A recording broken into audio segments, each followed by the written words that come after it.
life. I was never a big reader, especially in high school. Like, you know, when they say read these books, and I'm like, I'm gonna look it up on Cliff Notes. That was me. I'm gonna copy off my friend. And I read more books in this year than I had ever read in my entire life. And then once you build the next version of yourself in your mind, here's the thing that people don't realize is that you have to earn that identity that you're giving yourself.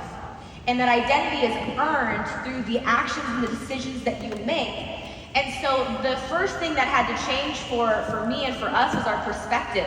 Our perspective on our situations, our perspective on life, because it's your perspective that dictates your attitude, and your attitude dictates your choices, and those repeated choices and actions, those dictate your habits, and your habits, that paves the way of your destiny.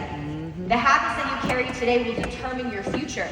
And you can control all of those things by controlling your perspective, because we can't always control the things that are outside of us, but we can control our view of it, of whether we decide life happens to us or life happens for us.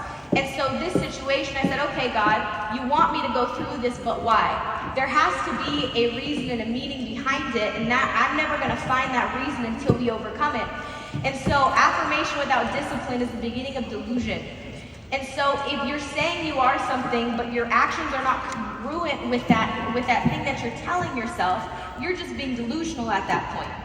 And so you actually have to make a decision to have a change and start producing actions that move you in that direction.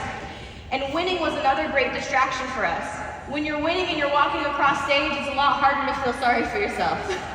When you're winning, when you're upgrading your rings, that's an amazing distraction. And so our mentality was, if we can win while we're going through all of this, while we're going to doctor's appointments, while I'm on this medication, this aggressive treatment that I was on, then just wait till this is over. But I want to prove to myself that I can win no matter what is going on. And so that was a point to prove, not just to myself, but that was a point to prove to God of, it doesn't matter what we're going through. We might be a little shaken, but we'll never be broken. Woo!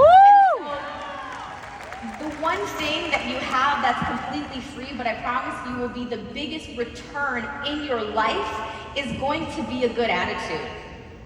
It doesn't matter what you're going through, there's always a reason to be grateful. If you get to wake up tomorrow and change your life, that's a reason to be grateful. And so I had to realize that I am who God says I am. I'm a victor, not a victim. And this business gives you a great opportunity to go out and seize your own victories for yourself. I mean, I have a theater degree. Previous to PHP, I was working full-time at In-N-Out, asking people if they want fries and a drink with that, right? And now we're on stage, and at 27 years old, we're about to cross $1 million. This month, we're about to cross our 750 ring. So what's the difference between us and you? Not much.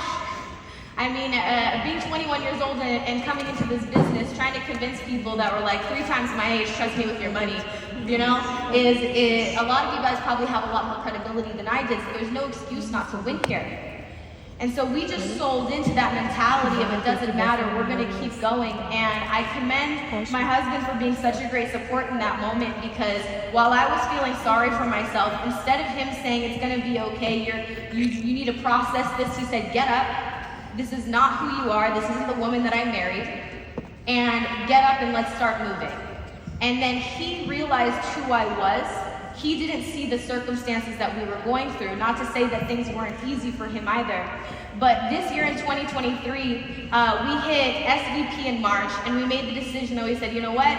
Medication's not working, the stuff's not going as we want it to. I want this chapter of our life to be over. So we made the decision with my doctor to go through brain surgery.